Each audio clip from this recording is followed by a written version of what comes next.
Web series psycho सैया की शुरुआत एक पुराने जमाने के रोमांस के तौर पर होती है, लेकिन धीरे धीरे ये एक जुनूनी आशिक की दास्तान बन जाती है।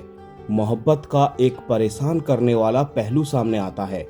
6 एपिसोड की ये मिनी सीरीज दर्शकों को शायराना अंदाज और सपनों जैसे प्यार से अपनी ओर खींचती है, लेकिन फिर जुनून, पावर प्ले और इमोशनल मैनिपुलेशन इसे थ्रिलर में बदल देता है। डायरेक्टर अजय भुआन ने बॉलीवुड की लव स्टोरीज के ग्रामर को समझा, परखा और उसे जानबूझकर तोड़ा मरोड़ा है। उज्जैन का एक शायरी पसंद करने वाला लड़का कार्तिक पांडे मानता है कि उसे चारुलता में उसकी किस्मत मिल गई है। कार्तिक के लिए चारू के प्रति उसका प्यार कोई कैजुअल रिलेशन नहीं है। ये एपिक, दिल को छू लेने वाला और पक्का है, लेकिन इससे पहले की रोमानियत पंख पसारे प्यार को लेकर यही जुनून परेशान कर देने वाले तनाव में बदल जाता है। जैसे जैसे कार्तिक की चारू को लेकर प्रेम भक्ति बढ़ती है, वैसे वैसे उसे पाने का उसका पक्का इरादा भी बढ़ता है।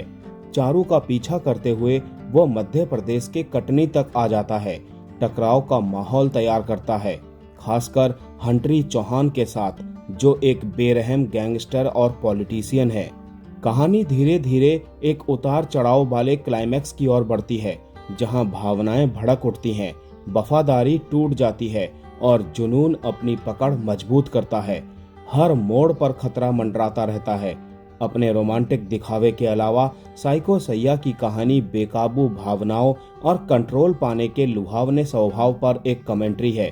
सीरीज बार बार पूछती है, जो प्यार निस्वार्थ भाव था वो कब मतलबी हो गया। पूरी सीरीज में परफॉर्मेंस के मामले में रवि किशन ध्यान खींचते हैं। हंटरी चौहान के रूप में वो गंभीरता लाते हैं और अप्रत्याशित हैं। अक्सर एक नजर से ही पावर का बैलेंस बदल देते हैं। एक ऐसे आदमी का उनका चित्रण जिसे कंट्रोल करने में मजा आता है। कहानी में खतरा और वजन जोड़ता है। जब भी वो स्क्रीन पर होते हैं, शो ज्यादा शार्प और ज्यादा भरोसेमंद लगता है। तेजस्वी प्रकाश, जो इस सीरीज से अपना OTT डेब्यू कर रही हैं, चारू के रोल में एक लेयर्ड परफॉर्मेंस देती हैं। वो कमजोरी और सोचे समझे कंट्रोल के बीच झूलती रहती है, जिससे उनके असली मोटिवेशन पर शक पैदा होता है। तेजस्वी खुद को शांत रखती है और उनकी स्क्रीन प्रेजेंस चारू की कॉम्प्लेक्सिटी को और भरोसेमंद बनाती है।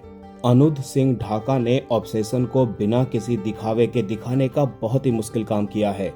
कार्तिक के तौर पर वो कैरेक्टर के साइकोलॉजिकल उतार चढ़ाव को बहुत अच्छे से दिखाते हैं। दर्शकों को याद दिलाते हैं कि बिना बैलेंस के प्यार खतरनाक बन सकता है। सृष्टि श्रीवास्तव ऋतु के छोटे से रोल में एक गर्मजोशी और जमीन से जुड़ी प्रेजेंस देती है। हालांकि उनके कैरेक्टर को और बेहतर बनाया जा सकता था। सपोर्टिंग कास्ट में सुरभि चंदना, वरुण भगत और अश्वनी कालसेकर ने अपने किरदारों के साथ न्याय किया है। हालांकि उनके रोल को ज्यादा डिटेल में नहीं दिखाए गए हैं और वो सीरीज के टेंशन वाले इमोशनल माहौल में असरदार तरीके से योगदान देते हैं। कुल मिलाकर साइको सैया अपने टाइटल के सेंट्रल आइडिया पर ही बनी है। मैं तुमसे प्यार करता हूँ और तुम मुझसे प्यार करते हो, बाकी सब कैरेक्टर हैं। ये दिलचस्प और इंटेंस है, भले ही लगातार अनप्रेडिक्टेबल ना लगे। इसकी अपनी कमियां हैं, लेकिन एक्टर्स की दमदार परफॉर्मेंस और इसका मनोवैज्ञानिक जुनून सीरीज को देखने लायक एक आकर्षक थ्रिलर बनाता है।